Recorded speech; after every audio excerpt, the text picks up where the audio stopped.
ever felt frustrated, overwhelmed, or stuck wasting time in admin instead of growing, leveraging, and scaling your business? Then this podcast is for you. Welcome to Delegate to Elevate, the podcast that's all about handing off what you don't need to do so you can focus on what you do best.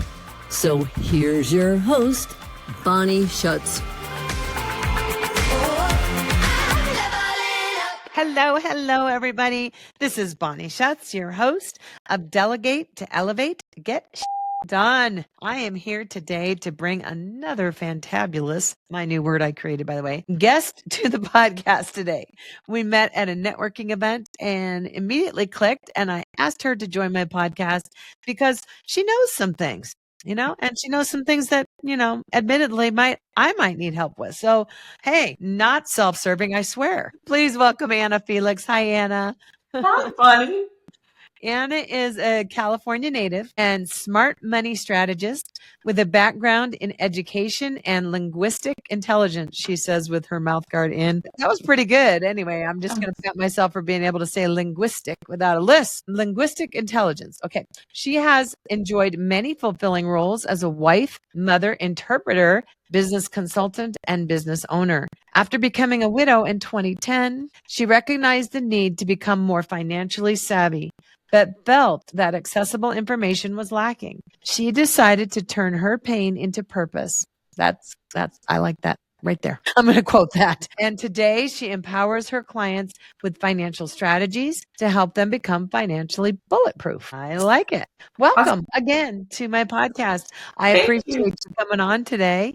And we had our little chit chat before we hit record, and we've also met ahead of this recording too. I'm super sorry for the loss of your husband, by the way, but I am super impressed with what you have done with your life as a widow and what you have built yourself up to be in your third act. I can't remember what act you're in. I'm in my second after much adversity, like in my 20s with my first husband, but that's a whole nother Oprah. That wasn't a death. That was a divorce, which kind of feels like a death at times. But he has since passed away. Not to be Debbie Downer here, but so I kind of can vibe a little with that part as well because I have his child. But anyway, let's make things fun. It's Debbie Downer over here. After all of that, right? Right? So today, folks, we are going to flip the script a little bit. And Anna and I have come up with a way to share with you something that to consider. So oftentimes all I talk about on this podcast is what you can delegate, what you can cross delegate, what you can delegate to your neighbor and your child and your dog or whatever. But today we're going to talk a little bit about how there might be some things that you maybe shouldn't delegate. So Anna, with that in mind, what are you thinking and what can we share with the group?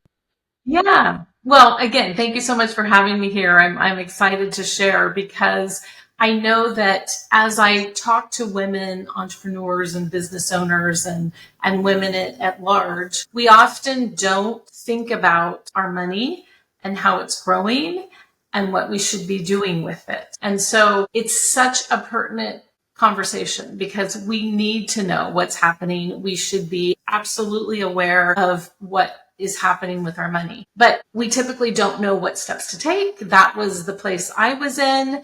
And so, as you mentioned, we will typically delegate that to someone else. Financial planners, financial advisors, some big company. Exactly. Because they know more about it than I do, right? And when we're typically delegating things, we delegate to things that we need help with, things that we don't have strengths in. And that makes total sense. And all those things that you're typically talking about, that is so important. And we should be doing that. And I'm not even saying that you wouldn't delegate some of your money to an advisor like that, your typical advisor that's got things in the market and that's what's happening. Yeah. But there are some strategies, there are some things out there that your typical advisor isn't going to be talking to you about. Okay. And so those are the things that you need to take handle of and say, okay, I maybe I don't want all my money in one place. we've always heard, we grew up with the idea, you don't put all your eggs in one basket. You've heard that expression in whatever area it was talked about. And that is so the case with money as well. You don't want it all in one place. For people that love to save money, they have all their money in a bank account, right? So or in their mattress. Sorry. Yeah. And we need to have that. We need to have an emergency fund. We absolutely need to have money in a bank account. Yeah. But I think it's logical and it's easy to see why you wouldn't want all of your money just in a bank account. It's safe, but it's not growing. And, very little. Like if what does a typical savings account get you? Less than 1% today, right? I imagine, right? Yeah. So you're not even keeping up with inflation with having your money just in the savings account. And you do want to have some there. I'm a big proponent of having an emergency fund. I say 3 to 6 months of your living expenses minimally would be helpful to have. But again, that isn't all your money. That's just your emergency fund, right? But you need to have some of your money growing significantly. Yeah. And so what does that look like? So that's where it comes in. We need to find a money strategist because I have no freaking clue. I was the type of maybe the people that you spoke to that rode the corporate bus and said, oh, this 401k thing. Okay, let's see. They gave me this little pie chart that says this is going to go into that and this, and I'm just going to throw it in. I'm never going to look at it again. Right. So I never had strategy at all. Yeah. But then I did, admittedly, again, I blindly right now, as we speak, have my money, with an advisor or an advisory firm, I guess, that in that moderately pie charted little thing they give me. But yes, tell me more about what a smart money strategist might do when you work with somebody like me that's so ill-informed when it comes to money. Yeah. And I will add, 1Ks are great, especially if your employer is contributing. Yeah. And so, again, those run-of-the-mill things, those streamlined things are always kind of in place for us. Take advantage of them. But a strategist, and I always like to say, just for the ease of remembering, you want to grow money using the 3 S's. Okay. So smartly, significantly, and safely. So there are a lot of crazy things out there. Some people love crypto. I don't get into that because it's not something that I can control, right? Right. And really help my client have like a significant knowing what's going to happen in the future. But it's out there. So there are a lot of options out there. But do they fit those 3 S's? See, the safely thing is kind of a problem when you're looking at something like crypto, right? Yeah. So, I mean, it's again, and it's not that, I have clients that love crypto and I say, put an amount in there that you are not afraid losing, right? And play with that because, hey, if it hits and it does really, really well, good for you. That's awesome. One other little thing growing, right? The idea is the more things that you have doing different things, the better it's going to be for you. So you have that emergency fund, you have that basis. It's totally safe. That hits the S, right? The safe. Yeah. The significantly part comes with things that take advantage of all of the growth in the market without any of the loss. So now you have something that is growing significantly over 6% annually. And we can do a variety of things with that. We could use cash value life insurance to grow your money. We could use an annuity. I also have access to other investments that get double-digit growth in a very significant way, but they're also safe. And so none of the things that I would recommend as a money strategy would involve loss. So that's kind of a nice thing.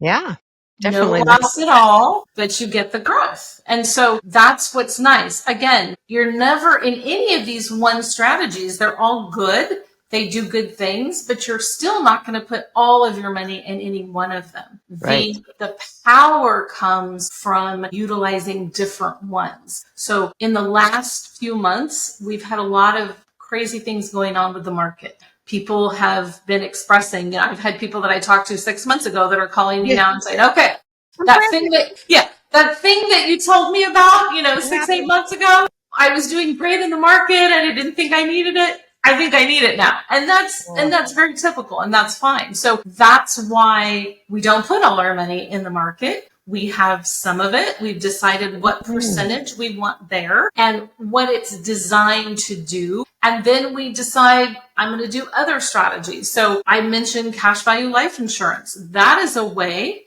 to grow money, to grow it significantly and safely, because again, there is no possibility of loss in there. But now you can also grow money tax-free when you do that. Yeah. So that's another concept, right? I can grow money, all the things that we've been talking about, you're going to pay taxes on. Right. What if I could grow a percentage of my money in something that is not going to be taxed in the future? That would make sense for my future self as I'm in retirement and I have a portion of money coming to me that is non-taxable. So that's a strategy that can be utilized to now mitigate taxes in the future. So again, you're not going to do all of that there today because as a business owner, you need tax write-offs, right? And so you need some money going in things that are tax deferred today. Right. But you also want to have some that are going to help you in the future. So that's where the strategy is fun, is that you have a variety of things going on. You choose the things that are best for you. And here's the thing. Some strategies are better started earlier in your life. And if we're like, you and I, we're kind of more in our second act, then there are certain things that are better for us in this time of our life. So wherever people are, that's what I love about it, is we can pick what's going to be best serving them based on where they are. Are they 10 years from retirement? Are they 20 years from retirement? Are they just getting started? So that also goes back to that, your typical advisor is going to say, based on your age, this is where you should be. But I'm talking to people. Yeah, exactly. And I'm talking to people today that want to retire at 55. They want to turn that table and not wait until, they're in their mid 60s. They want to retire sooner. Grow this thing fast. Yeah. I know, right? And for some people that's possible because of what they're earning and what they're doing, but they got to have a plan that fits that, because if you're changing that whole trajectory by 10 years, where you're growing your money and how you're doing it is got to be really significantly different than someone that's going to retire in their mid 60s. So you've got to have the right strategy for that. So well, my mind always goes back to the podcast. Sorry. So the delegation thing. Well, what I say is I'm very broad-minded about the word delegation. And what I think of with what you're telling me is, if I was your client, I am delegating my old mindset or my old, I'm so frightened, to somebody like you who knows something about this that I don't.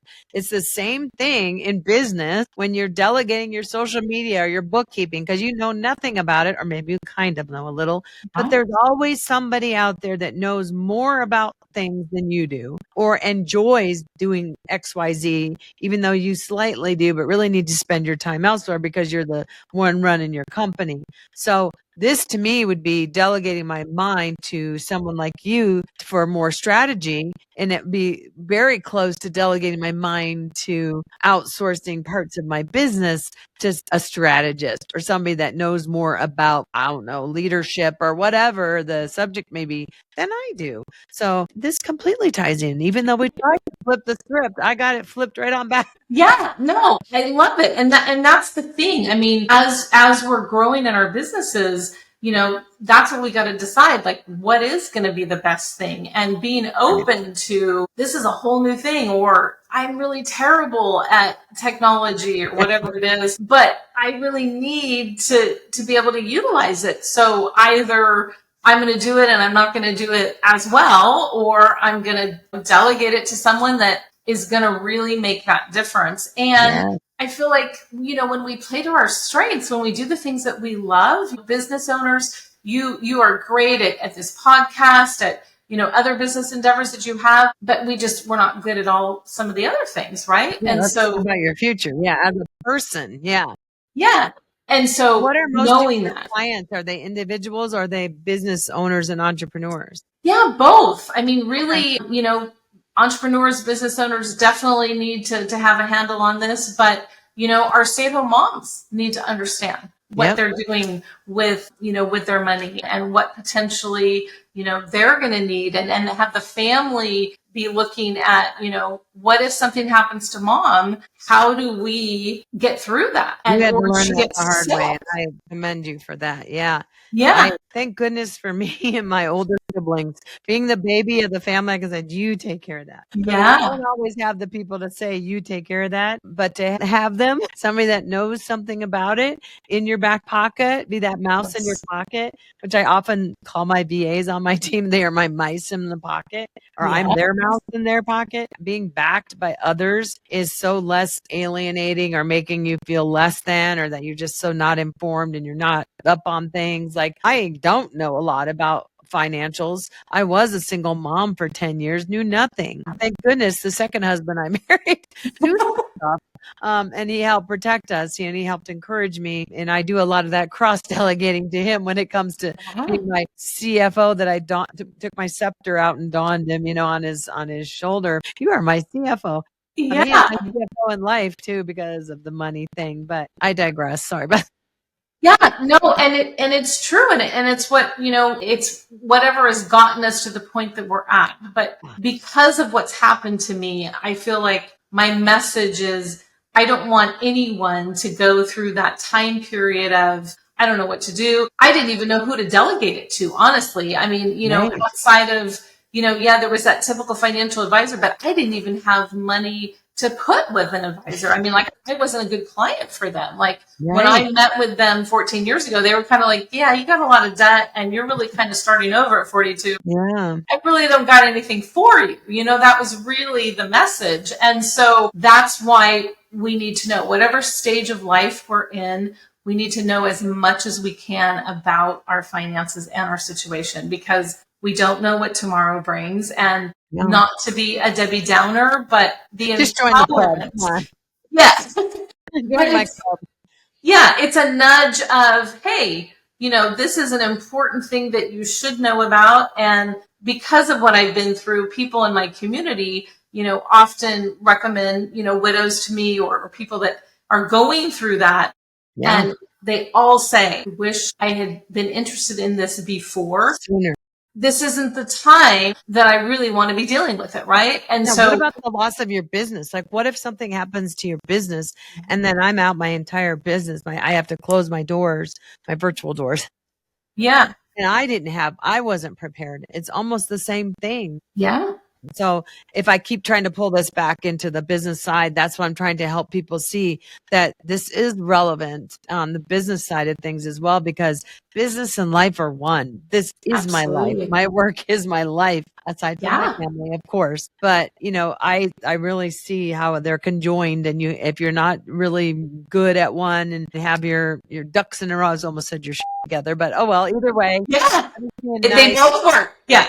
Both work. However we get that message through, absolutely. They are very informational podcasts like this that people can listen to and know that they're not alone if they don't know much about things like this. And there are people out there that can help you. They can help you as an individual. They can help you as a business owner. What about, I'm just going to pivot slightly. So do you work solely on your own in this? Are you under the umbrella of a company, or do you have anybody that works on a team with you? Good question. I do. I am part of an agency. I run my own business the way I want to. I have a home-based business.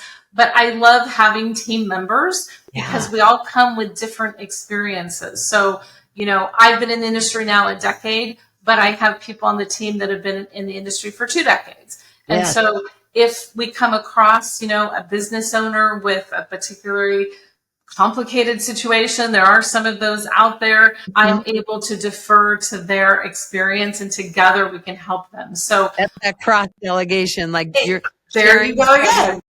Sharing each other's mindset. That is like so pertinent in this too, is cross delegation. I had a couple on the show one day, and for goodness sake, it even came up in the conversation that he makes her meals so that she can keep working. She's a web designer. Like, go for it. That is delegating your meals. Yes. You're not calling DoorDash and stopping your web developing to do other things. I mean, that's why I keep very open-minded in this show about the Yes. word delegation. It's a mindset. There's many ways you can do it. And I think finding Absolutely. somebody to help you with smart money strategies and just mindset shifts and more awareness of what could go wrong. So better to set yourself up for success, like Yeah. having people on a team or having resources and people you can go to that you can hire, which is Yeah. delegating. If you hire somebody to talk to your team, come in and strategize with your team. I'm sure that might be something you'd be open to. You never know, if Yeah. that's something that a team would be interested in. So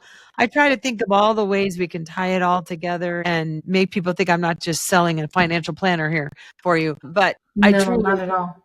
I truly think about my guests like this. And then, here's the self-serving me again. Like, I don't know a lot about financials. And that's why I delegated bookkeeping immediately in my business. And most of my people, so my guests have all said bookkeeping was the first Yeah. thing I delegated. Totally different than financial planning. I get it. But to me, it's all just money, Yeah. kind of what makes the world go around. Right. But Yeah. yeah, so I guess, if I haven't already asked you this, what are the couple of takeaways thinking of the broad audience listening today that are mostly professional B2B service providers?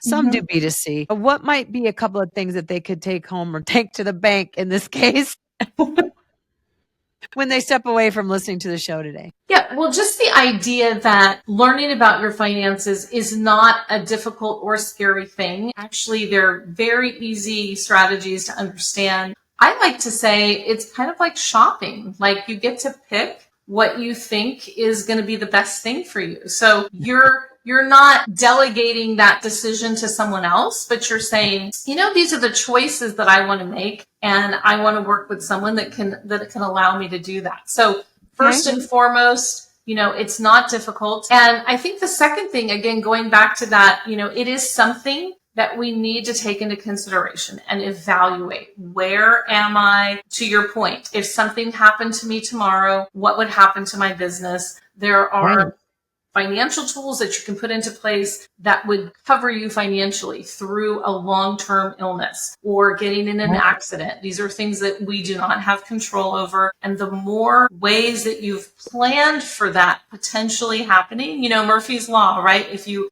haven't planned for it, it's going to happen, right? Yeah. So often when you plan for it, those things never happen, which is a great thing, but you want to be prepared. And so I think that's really the big thing is don't not delegate this and then one day be like, man, I wish I had tackled that, and it's thought more about it. Yeah.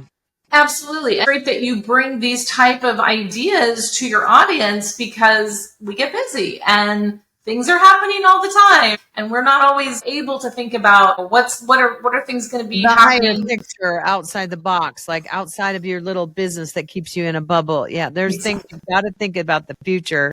I mean, a lot of people live for the day, which I feel you. Sometimes I feel like I'm living for the day, but that's no fun when you're not planned out for the future. Yeah. That's life and business, and that works in tandem. Yes, I love that. I love that aspect of it just because, like I mentioned before, life and business are super intertwined, especially when you're an entrepreneur and a professional service provider, because oftentimes what we do, we get very intimately close to our clients because of what we do. And so I think being able to give them a little bit more and a little bit of thinking outside the box and protecting their businesses so that they're riding pretty on the financial side.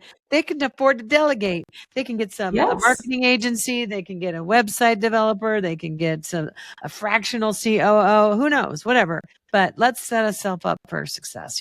I want to thank you so much for sharing this and opening our minds to delegating and strategizing a little bit more when it comes to money, because that's my golden nugget for the day. Coined my little pieces of the podcast, golden nuggets. That is my golden nugget for the day. And I thank you again for being here, Anna. It's so nice to have you. Absolutely. We are going to drop all her information when this airs on YouTube. You will read it there. Right now, this is an audio podcast that's going to go audio first. We will be video, smiling faces soon. We hope you continue to listen, subscribe, and share with your friends, your colleagues, your parents, your children, your dogs. I don't care, whatever. And be sure and leave us a little feedback and a review. And I'd love to see you next time. And I'd love for you to hit up Anna if you need a little bit of money strategy in your life. Take care now. Bye-bye. All right.